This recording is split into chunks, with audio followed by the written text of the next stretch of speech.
प्यारे भक्तों, क्या आपको संतान प्राप्ति में कोई बाधा आ रही है? क्या आप चाहते हैं कि आपका पुत्र एक तेजस्वी और स्वस्थ संतान हो?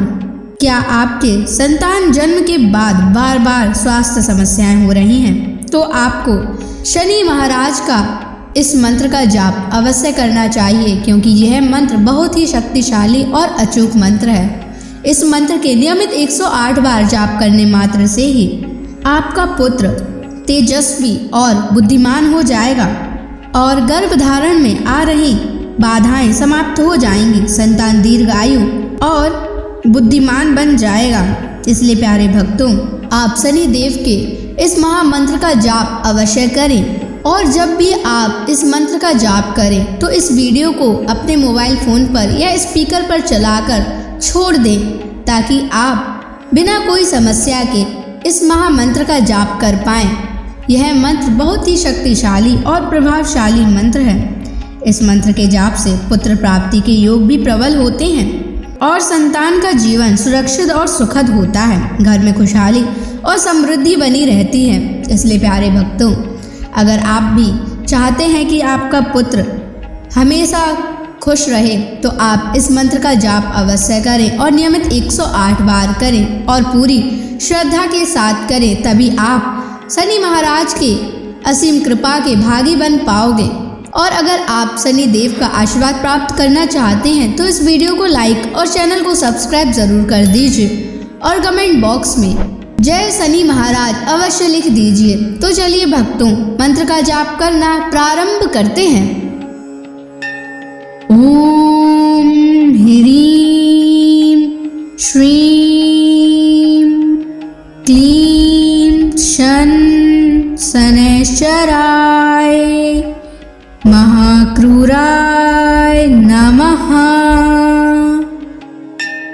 ओम ह्रीं श्रीं क्लीं शन शनैश्चराय महाक्रूराय नमः। ओम ह्रीं श्रीं क्लीं शन शनैश्चराय महाक्रूराय नमः। ओम ह्रीं श्रीं क्लीं शन शनैश्चराय महाक्रूराय नमः।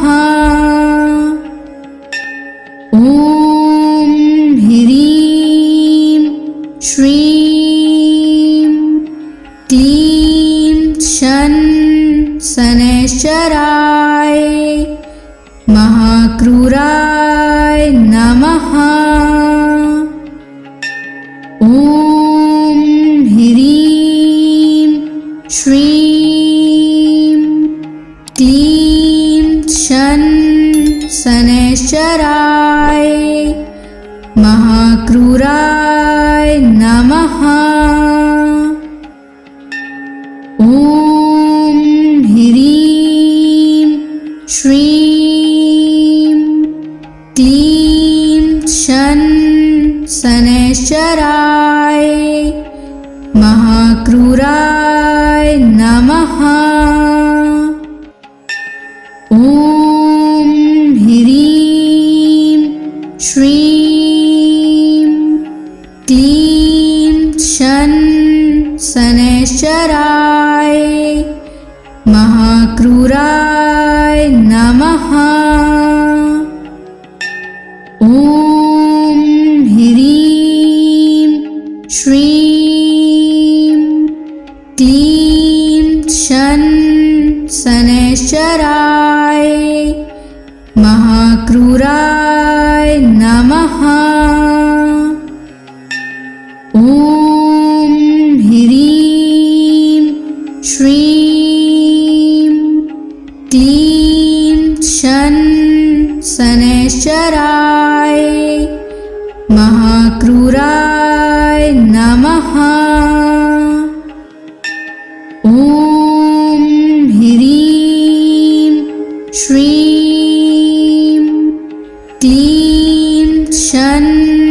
शनैश्चराय महाक्रूराय नमः। ॐ ह्रीं श्रीं क्लीं शनैश्चराय महाक्रूराय नमः। ॐ ह्रीं श्रीं क्लीं शनैश्चराय महाक्रूराय नमः। ॐ ह्रीं श्रीं क्लीं शनैश्चराय महाक्रूराय नमः। ॐ ह्रीं श्रीं क्लीं शनैश्चराय महाक्रूराय नमः। ॐ ह्रीं श्रीं क्लीं शनैश्चराय महाक्रूराय नमः। ॐ ह्रीं श्रीं क्लीं शनैश्चराय महाक्रूराय नमः। ॐ ह्रीं श्रीं क्लीं शनैश्चराय महाक्रूराय नमः। ॐ ह्रीं श्रीं क्लीं शनैश्चराय महाक्रूराय नमः।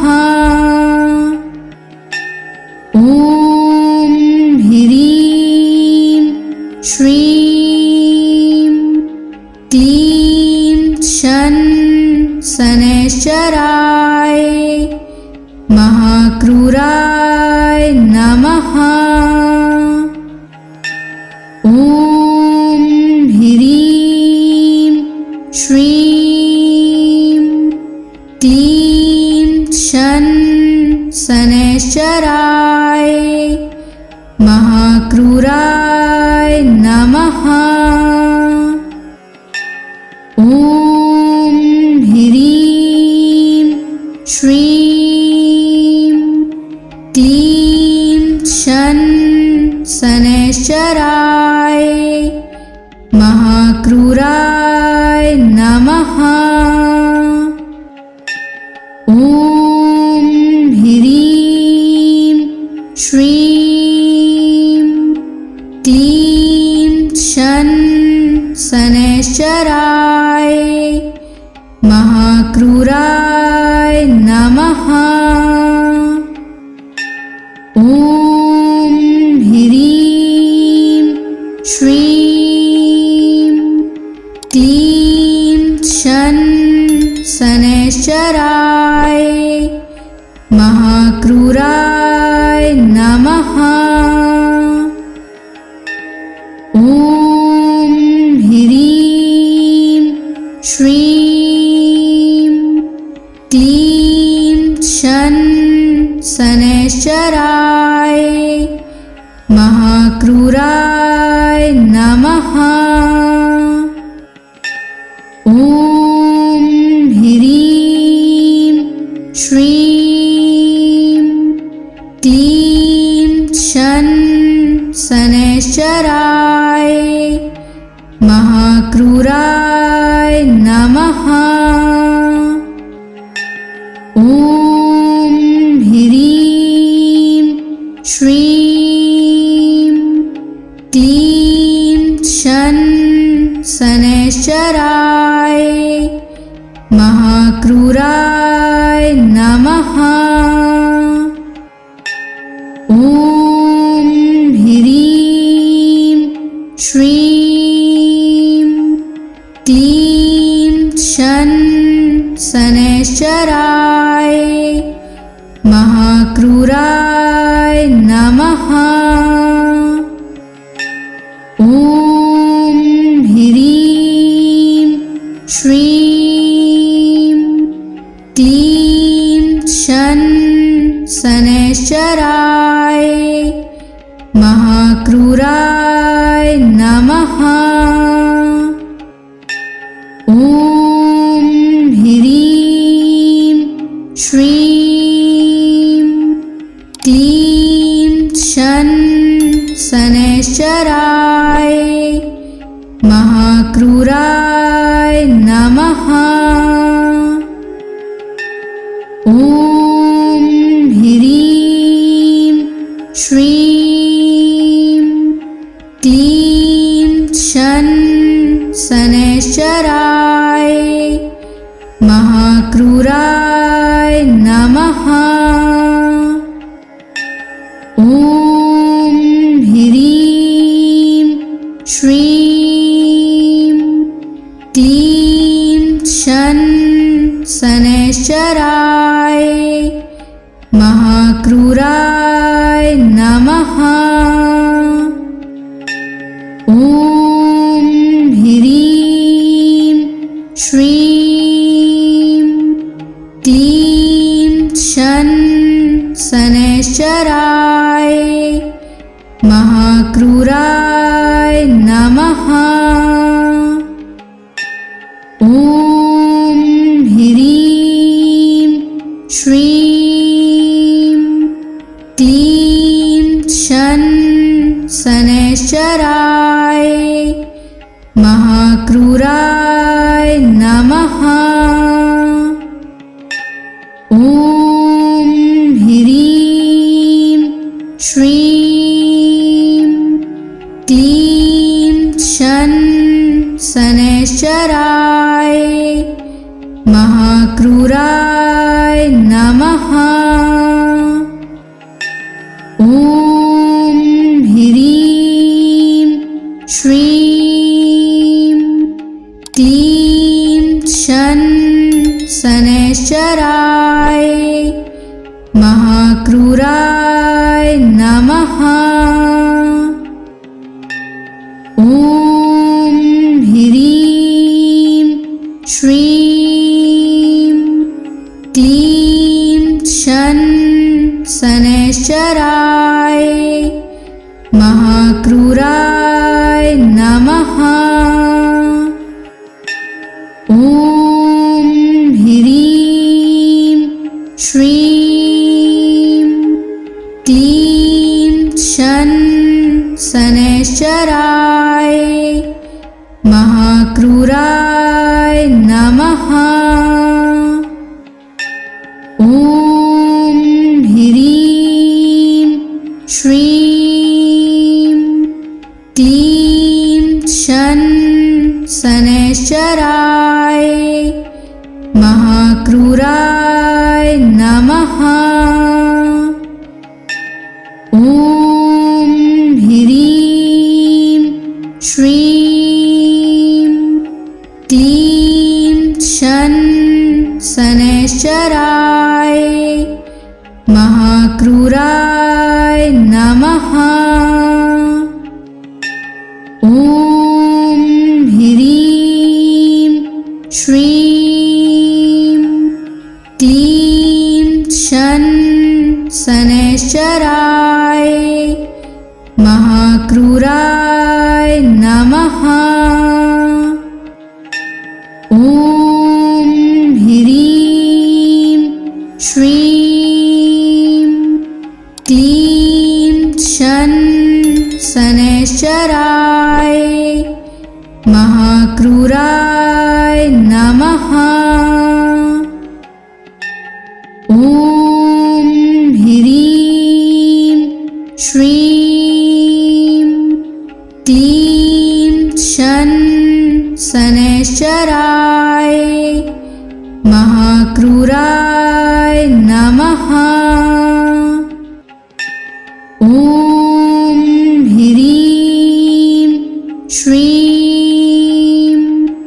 क्लीं शन शनैश्चराय महाक्रूराय नमः। ॐ ह्रीं श्रीं क्लीं शन शनैश्चराय महाक्रूराय नमः। ॐ ह्रीं श्रीं क्लीं शन शनैश्चराय महाक्रूराय नमः। ॐ ह्रीं श्रीं क्लीं शन शनैश्चराय महाक्रूराय नमः।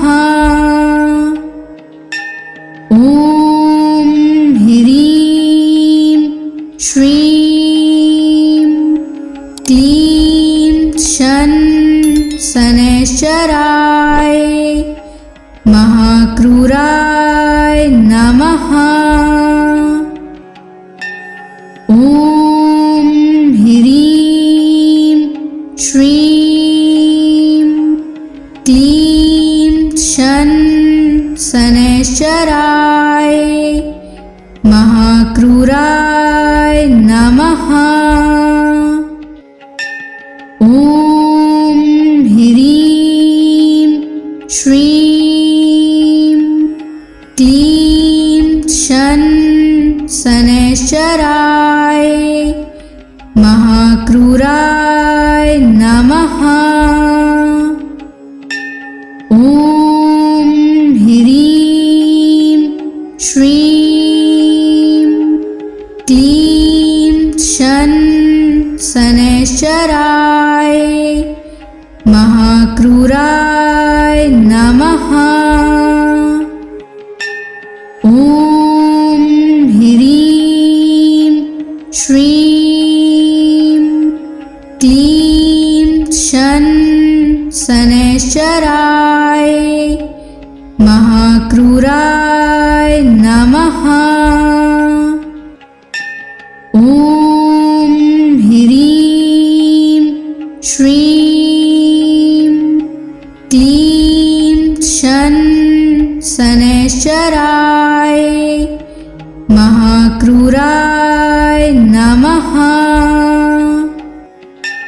ॐ ह्रीं श्रीं क्लीं शन शनैश्चराय महाक्रूराय नमः। ॐ ह्रीं श्रीं क्लीं शन शनैश्चराय महाक्रूराय नमः। ॐ ह्रीं श्रीं क्लीं शन शनैश्चराय महाक्रूराय नमः। ॐ ह्रीं श्रीं क्लीं शन शनैश्चराय महाक्रूराय नमः।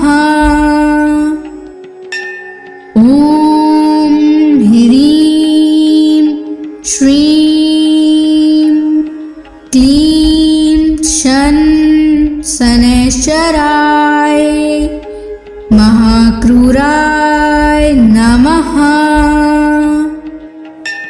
ॐ ह्रीं श्रीं क्लीं शन शनैश्चराय महाक्रूराय नमः। ॐ ह्रीं श्रीं क्लीं शन शनैश्चराय महाक्रूराय नमः। ॐ ह्रीं श्रीं क्लीं शन शनैश्चराय महाक्रूराय नमः। ॐ ह्रीं श्रीं क्लीं शन शनैश्चराय महाक्रूराय नमः।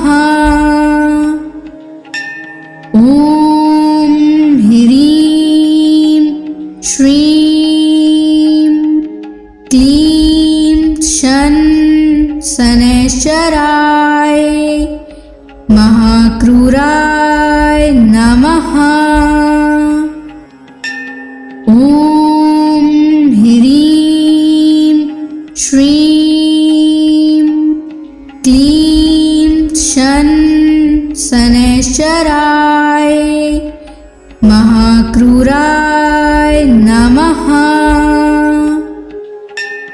ॐ ह्रीं श्रीं क्लीं शन शनैश्चराय महाक्रूराय नमः। ॐ ह्रीं श्रीं क्लीं शन शनैश्चराय महाक्रूराय नमः।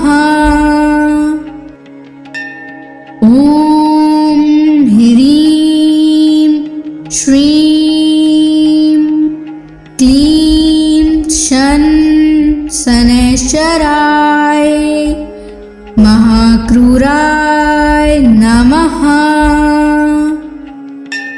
ॐ ह्रीं श्रीं क्लीं शन शनैश्चराय महाक्रूराय नमः। ॐ ह्रीं श्रीं क्लीं शन शनैश्चराय महाक्रूराय नमः। ॐ ह्रीं श्रीं क्लीं शन शनैश्चराय महाक्रूराय नमः। ॐ ह्रीं श्रीं क्लीं शन शनैश्चराय महाक्रूराय नमः। ॐ ह्रीं श्रीं क्लीं शन शनैश्चराय महाक्रूराय नमः। ॐ ह्रीं श्रीं क्लीं शन शनैश्चराय महाक्रूराय नमः। ॐ ह्रीं श्रीं क्लीं शन शनैश्चराय महाक्रूराय नमः। ॐ ह्रीं श्रीं क्लीं शन शनैश्चराय महाक्रूराय नमः। ॐ ह्रीं श्रीं क्लीं शन शनैश्चराय महाक्रूराय नमः। ॐ ह्रीं श्रीं क्लीं शन शनैश्चराय महाक्रूराय नमः। ॐ ह्रीं श्रीं क्लीं शन शनैश्चराय महाक्रूराय नमः। ॐ ह्रीं श्रीं क्लीं शन शनैश्चराय महाक्रूराय नमः। ॐ ह्रीं श्रीं क्लीं शन शनैश्चराय महाक्रूराय नमः। ॐ ह्रीं श्रीं क्लीं शन शनैश्चराय महाक्रूराय नमः। ॐ ह्रीं श्रीं क्लीं शन शनैश्चराय महाक्रूराय नमः। ॐ ह्रीं श्रीं क्लीं शन शनैश्चराय महाक्रूराय नमः। ॐ ह्रीं श्रीं क्लीं शन शनैश्चराय महाक्रूराय नमः। ॐ ह्रीं श्रीं क्लीं शन शनैश्चराय महाक्रूराय नमः। ॐ ह्रीं श्रीं क्लीं शन शनैश्चराय महाक्रूराय नमः।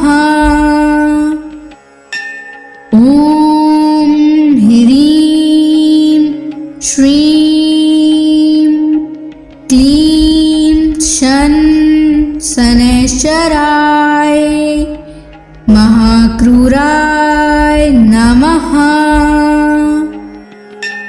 ॐ ह्रीं श्रीं क्लीं शन शनैश्चराय महाक्रूराय नमः।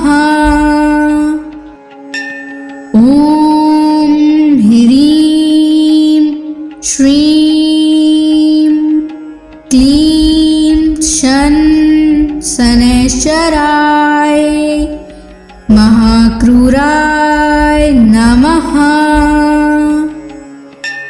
ॐ ह्रीं श्रीं क्लीं शन शनैश्चराय महाक्रूराय नमः। ॐ ह्रीं श्रीं क्लीं शन शनैश्चराय महाक्रूराय नमः। ॐ ह्रीं श्रीं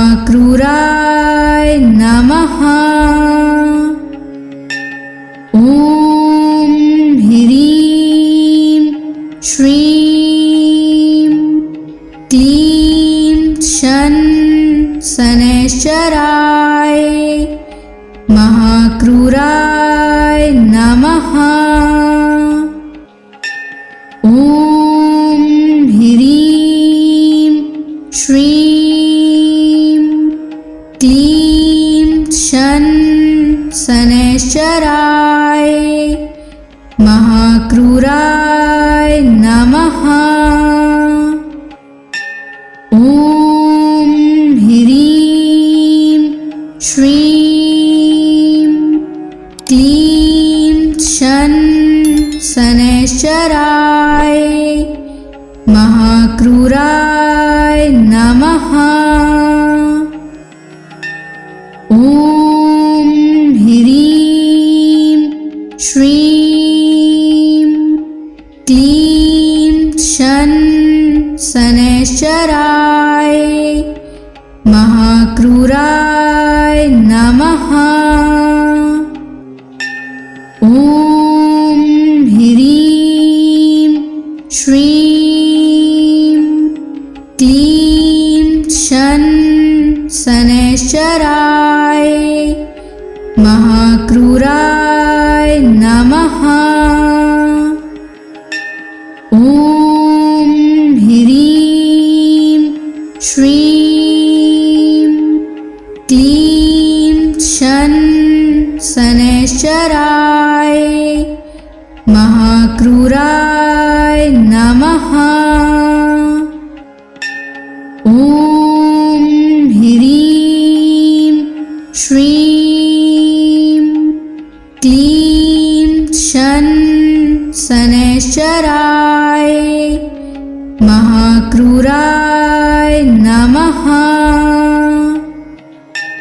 ॐ ह्रीं श्रीं क्लीं शन शनैश्चराय महाक्रूराय नमः।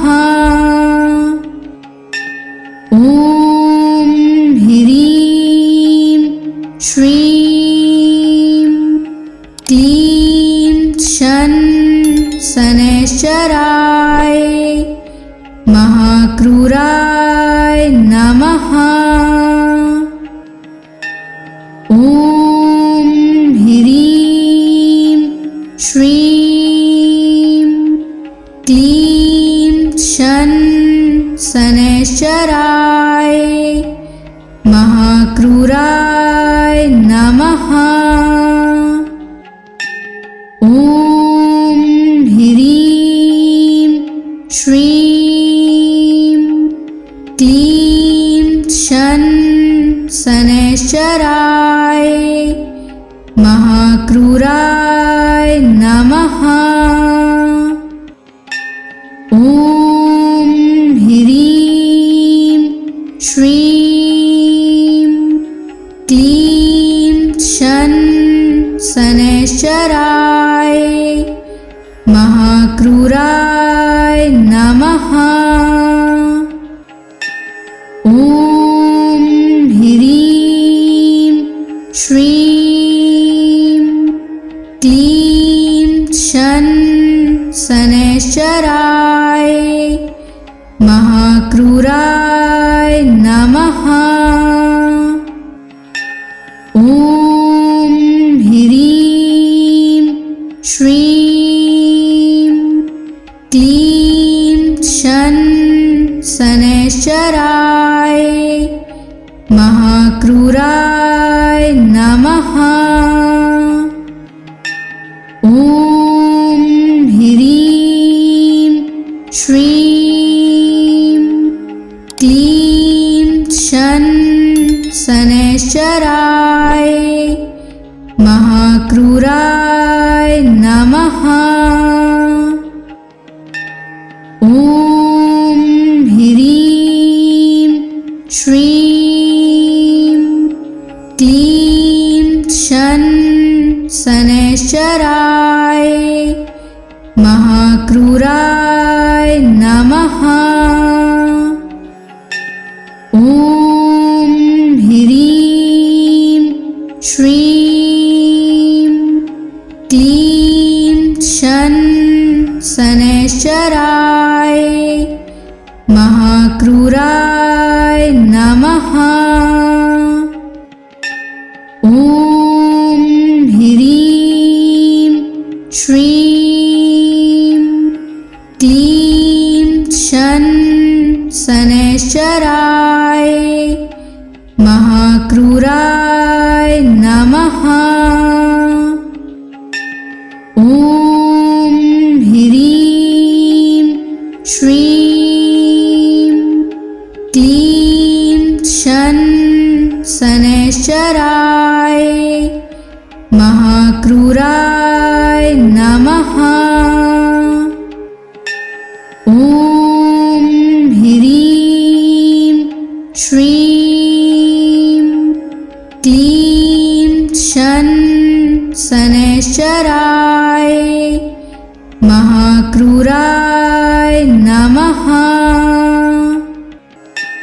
ॐ ह्रीं श्रीं क्लीं शन शनैश्चराय महाक्रूराय नमः। ॐ ह्रीं श्रीं क्लीं शन शनैश्चराय महाक्रूराय नमः। ॐ ह्रीं श्रीं क्लीं शन शनैश्चराय महाक्रूराय नमः। ॐ ह्रीं श्रीं क्लीं शन शनैश्चराय महाक्रूराय नमः। ॐ ह्रीं श्रीं क्लीं शन शनैश्चराय महाक्रूराय नमः। ॐ ह्रीं श्रीं क्लीं शन शनैश्चराय महाक्रूराय नमः। ॐ ह्रीं श्रीं क्लीं शन शनैश्चराय महाक्रूराय नमः।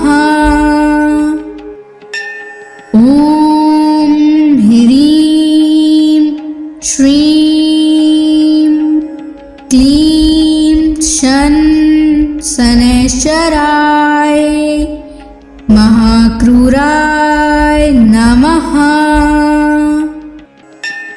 ॐ ह्रीं श्रीं क्लीं शन शनैश्चराय महाक्रूराय नमः।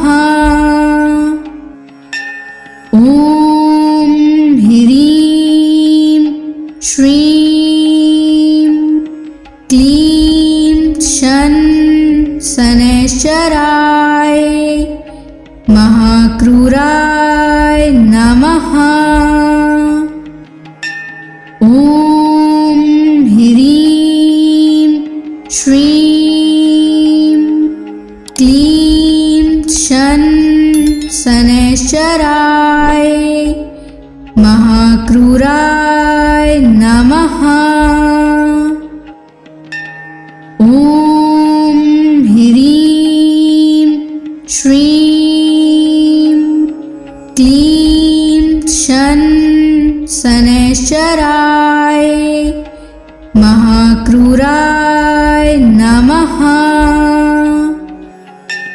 ॐ ह्रीं श्रीं क्लीं शन शनैश्चराय महाक्रूराय नमः।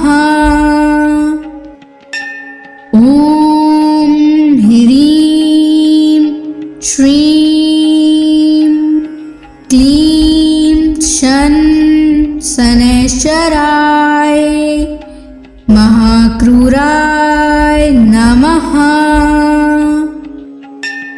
ॐ ह्रीं श्रीं क्लीं शन शनैश्चराय महाक्रूराय नमः। ॐ ह्रीं श्रीं क्लीं शन शनैश्चराय महाक्रूराय नमः। ॐ ह्रीं श्रीं क्लीं शन शनैश्चराय महाक्रूराय नमः। ॐ ह्रीं श्रीं क्लीं शन शनैश्चराय महाक्रूराय नमः। ॐ ह्रीं श्रीं क्लीं शन शनैश्चराय महाक्रूराय नमः।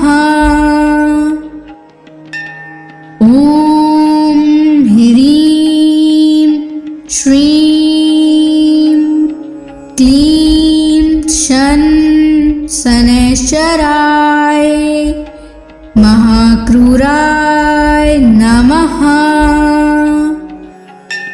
ॐ ह्रीं श्रीं क्लीं शन शनैश्चराय महाक्रूराय नमः। ॐ ह्रीं श्रीं क्लीं शन शनैश्चराय महाक्रूराय नमः। ॐ ह्रीं श्रीं क्लीं शन शनैश्चराय महाक्रूराय नमः।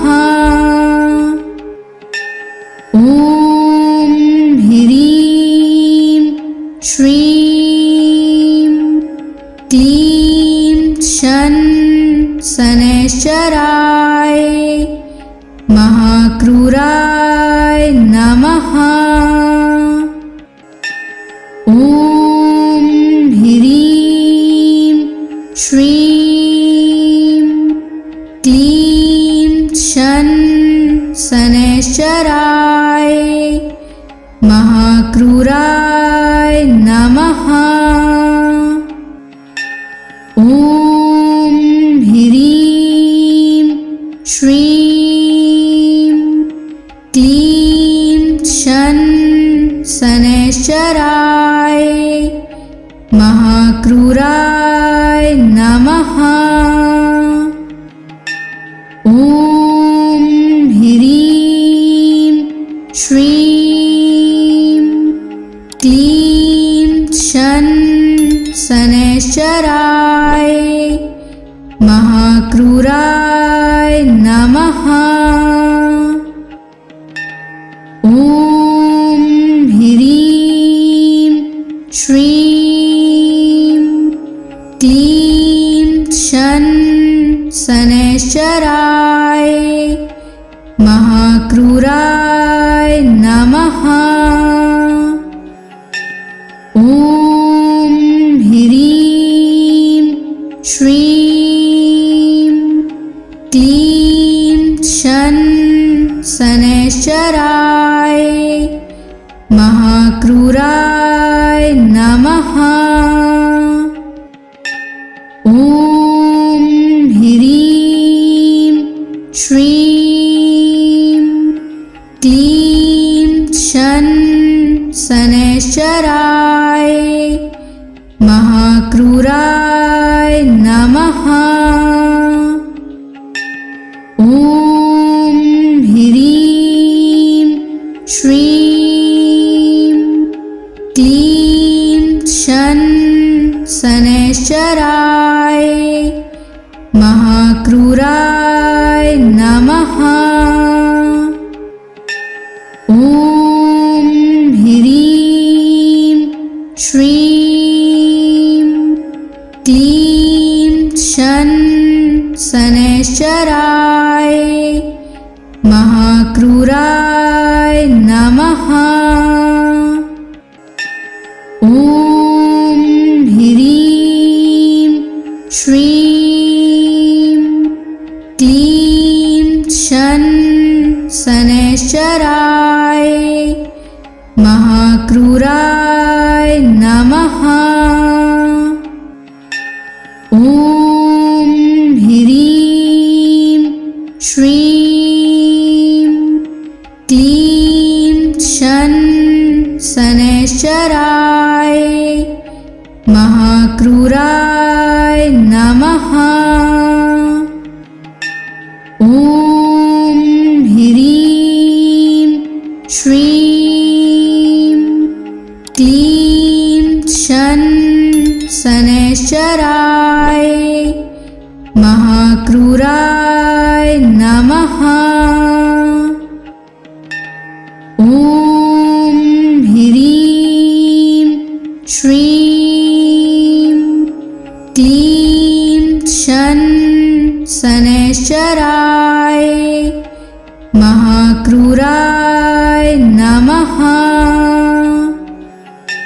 ॐ ह्रीं श्रीं क्लीं शन शनैश्चराय महाक्रूराय नमः। ॐ ह्रीं श्रीं क्लीं शन शनैश्चराय महाक्रूराय नमः। ॐ ह्रीं श्रीं क्लीं शन शनैश्चराय महाक्रूराय नमः। ॐ ह्रीं श्रीं क्लीं शन शनैश्चराय महाक्रूराय नमः।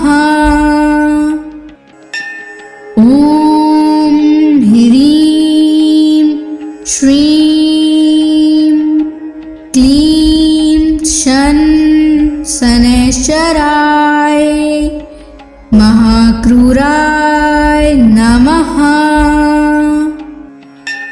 ॐ ह्रीं श्रीं क्लीं शन शनैश्चराय महाक्रूराय नमः। ॐ ह्रीं श्रीं क्लीं शन शनैश्चराय महाक्रूराय नमः।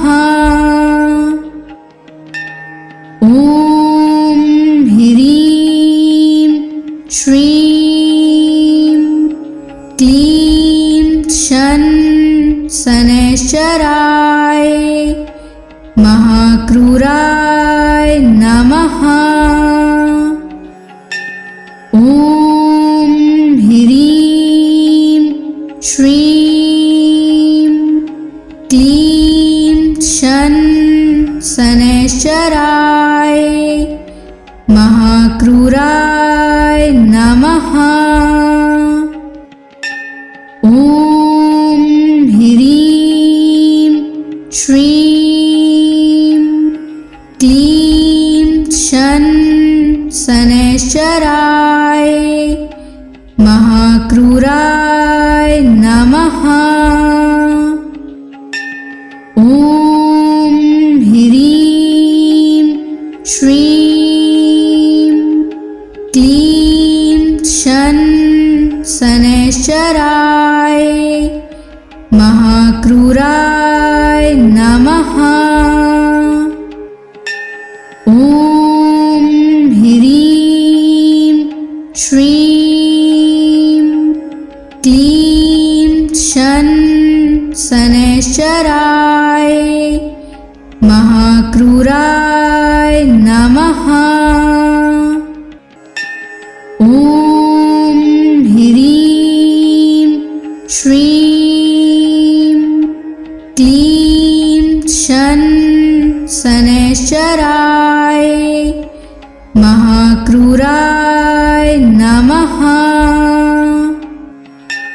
ॐ ह्रीं श्रीं क्लीं शन शनैश्चराय महाक्रूराय नमः। ॐ ह्रीं श्रीं क्लीं शन शनैश्चराय महाक्रूराय नमः। ॐ ह्रीं श्रीं क्लीं शन शनैश्चराय महाक्रूराय नमः। ॐ ह्रीं श्रीं क्लीं शन शनैश्चराय महाक्रूराय नमः। ॐ ह्रीं श्रीं क्लीं शन शनैश्चराय महाक्रूराय नमः। ॐ ह्रीं श्रीं क्लीं शन शनैश्चराय महाक्रूराय नमः। ॐ ह्रीं श्रीं क्लीं शन शनैश्चराय महाक्रूराय नमः। ॐ ह्रीं श्रीं क्लीं शन शनैश्चराय महाक्रूराय नमः। ॐ ह्रीं श्रीं क्लीं शन शनैश्चराय महाक्रूराय नमः। ॐ ह्रीं श्रीं क्लीं शन शनैश्चराय महाक्रूराय नमः।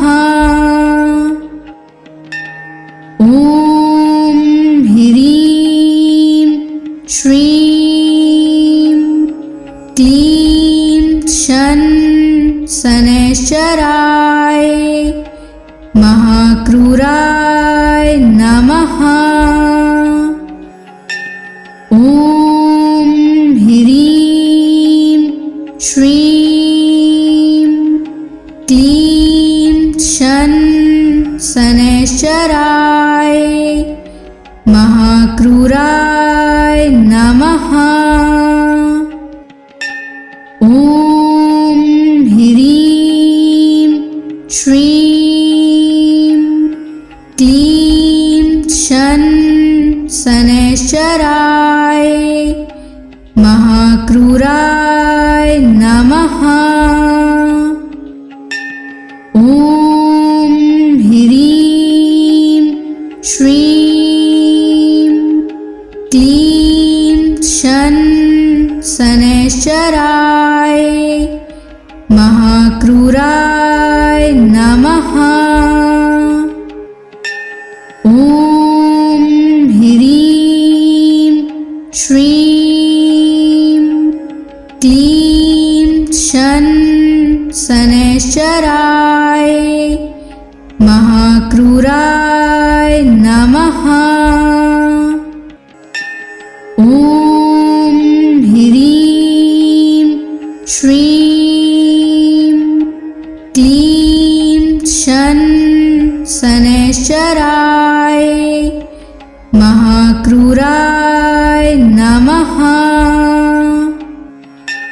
ॐ ह्रीं श्रीं क्लीं शनैश्चराय महाक्रूराय नमः। ॐ ह्रीं श्रीं क्लीं शनैश्चराय महाक्रूराय नमः। ॐ ह्रीं श्रीं क्लीं शनैश्चराय महाक्रूराय नमः। ॐ ह्रीं श्रीं क्लीं शनैश्चराय महाक्रूराय नमः। ॐ ह्रीं श्रीं क्लीं शनैश्चराय महाक्रूराय नमः। ॐ ह्रीं श्रीं क्लीं शनैश्चराय महाक्रूराय नमः। ॐ ह्रीं श्रीं क्लीं शनैश्चराय महाक्रूराय नमः। ॐ ह्रीं श्रीं क्लीं शनैश्चराय महाक्रूराय नमः।